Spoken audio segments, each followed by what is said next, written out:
take the hot seat. Yeah. We're delighted to be joined by Nicholas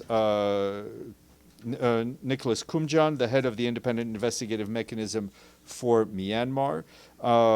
He was here to brief you on the situation in Myanmar. If you want, that glass of water is also for you. Go ahead, please. I'm here in New York because Tuesday I presented our annual report, the annual report of the Independent Investigative Mechanism for Myanmar, to the Third Committee of the General Assembly. Also presenting reports were the Special Rapporteur for Human Rights and the Special Envoy for Myanmar, the Secretary General's Special Envoy. What we reported, same as the others, is that the situation in Myanmar, unfortunately, is only getting worse.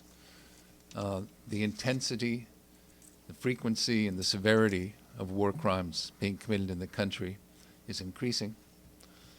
Our mechanism was established by the Human Rights Council and endorsed by the General Assembly with the mandate to collect evidence of the most serious international crimes committed in Myanmar, to preserve and analyze that evidence in order to facilitate criminal prosecutions in national or international courts.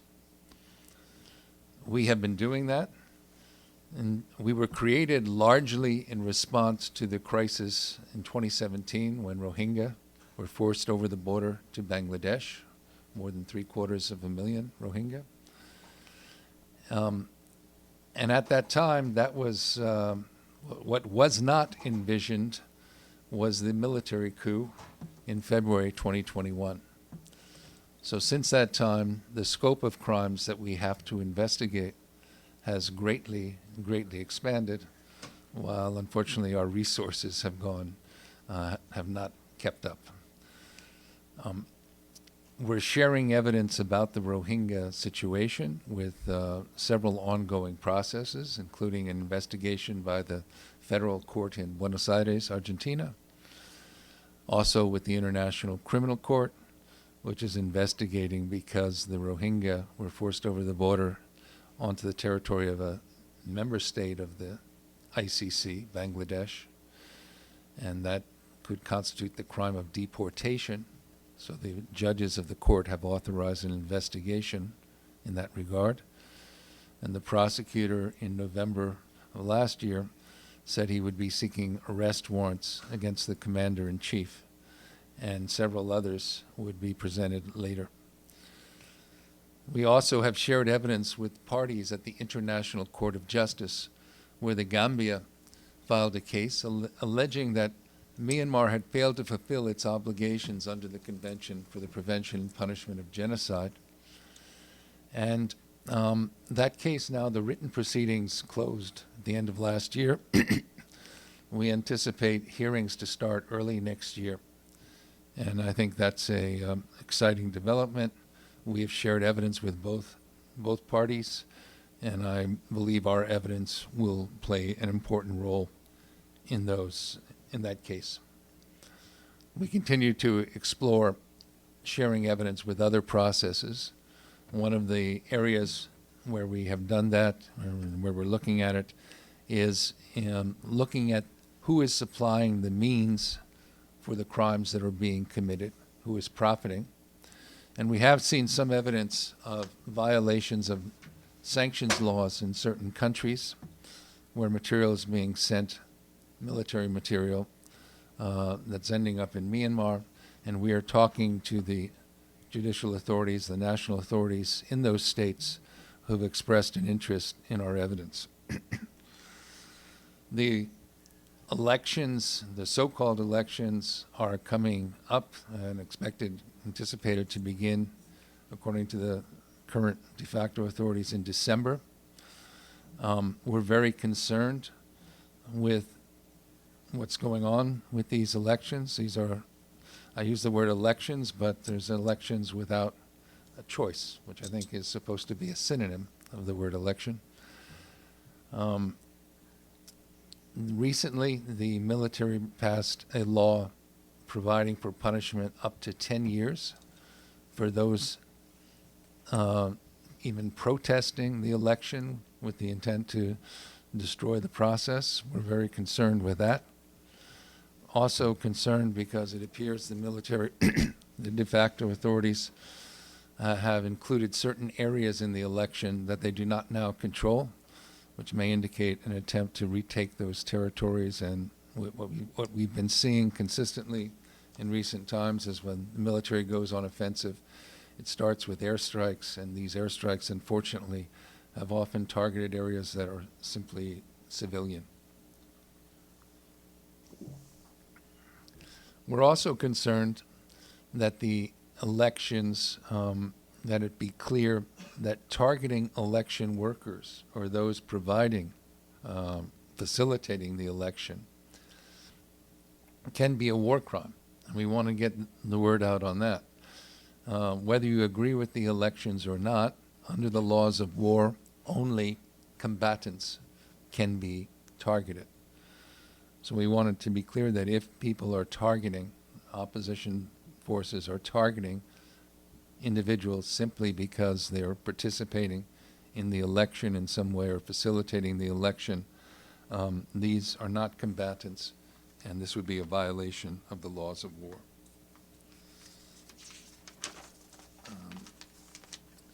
We continue to gather evidence. We welcome anyone who has firsthand evidence of war crimes in Myanmar to contact us and share the evidence.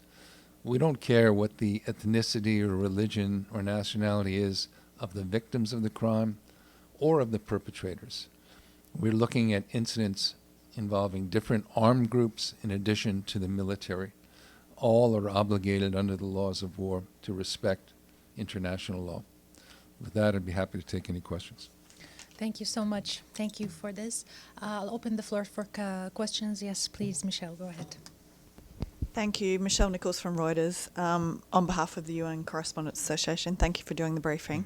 I just wanted to follow up on your comments on the elections. Are you seeing any sort of signs of targeting of opposition happening already, or any planning for that? And I think there was a rapporteur here the other day who was mentioning, or who was saying, don't send in election monitors because that would, justify what is not apparently an election. So how do you feel about that? Well, let me say that that's a little bit outside of my mandate, because unlike the Special Rapporteur, Tom Andrews, the Special Rapporteur for Human Rights, it's not my role to give advice to states. We limit ourselves to war crimes. But yes, I am concerned about the elections amounting to war crimes in that, or crimes against humanity, in that we do see signs of individuals, opponents of the election, being targeted. They're being arrested. We also know from our evidence that people who are arrested are often tortured in detention during interrogations. So we're greatly concerned with that. And recently, I think just this week, it was announced by the military that they had passed this new law providing for penalties up to 10 years in prison for those opposing the election. And simply targeting people for an exercise of such fundamental free speech as just opposing an election would be a violation of international law. Thank you. Islam, please go ahead.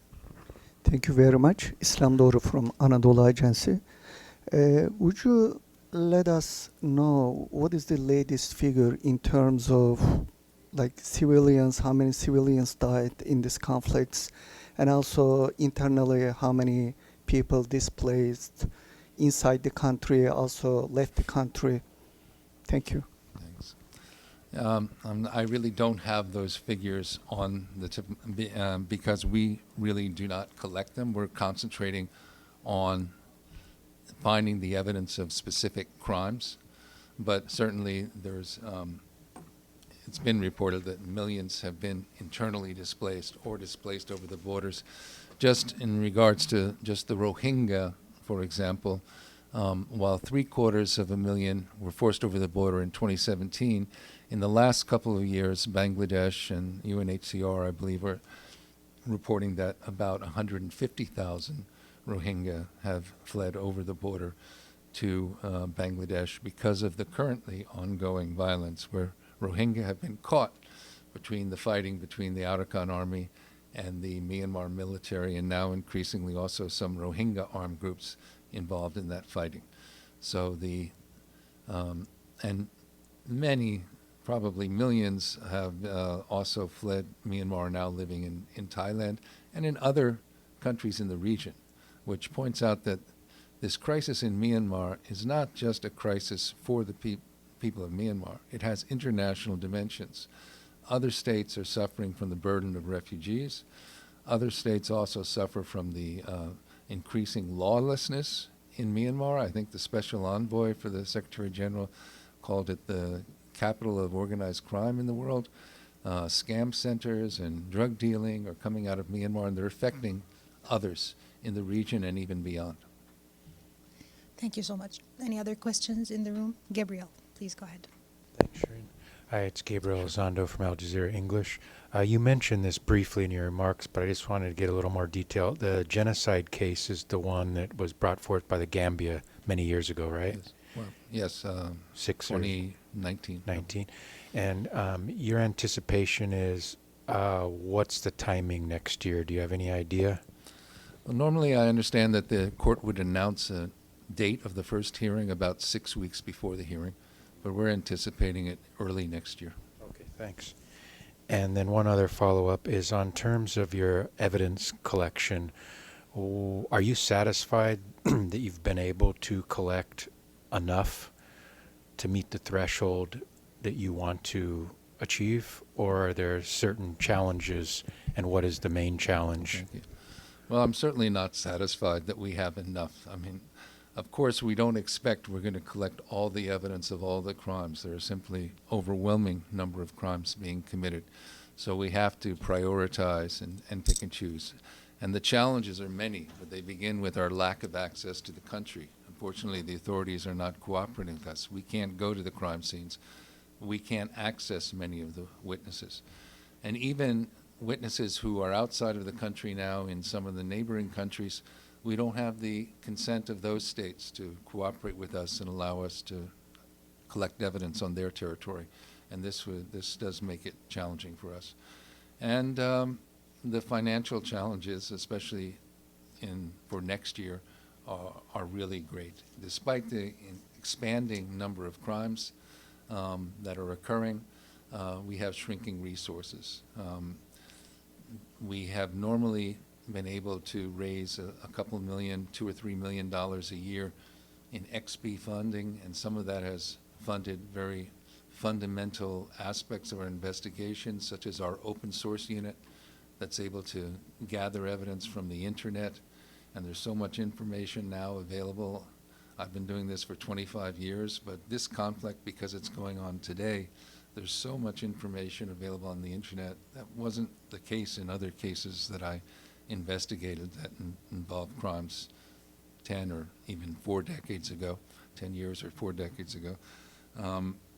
If we don't raise more money, we will lose that unit sometime around April of next year.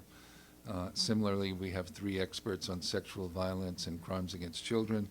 That funding has not been secured. If we don't raise money for that, we will have to terminate them. And we anticipate between UN80 and the lack of XP funding, we may lose up to 1/3 of our staff by early next year. Are there any? Yeah, Michelle. Just a quick follow-up to that. Is that largely due to the US funding cuts, or is there something else at play? Well, the XP funding has come from a variety of donors. The United States was one of the donors previously. And the regular budget situation this is separate from the liquidity crisis, so the UN80 reductions are separate, I would say. Thank you. Yes, please, go ahead. Okay, thank you. This is Yun Zhaopan from Xinhua News Agency. Do you have any staff member, or how many staff members do you have on the ground in Myanmar to collect the evidence? Thank you. We don't have anyone on the ground in Myanmar. We've never been given permission by the authorities, and this includes pre-coup, to go to the country, unfortunately. Thank you so much. Are there any other questions online, perhaps? Or if no more questions, I'd like to thank Mr. Nicholas Koumjian, head of the Independent Investigative Mechanism for Myanmar. And the next briefer will be here shortly. Thank you so much.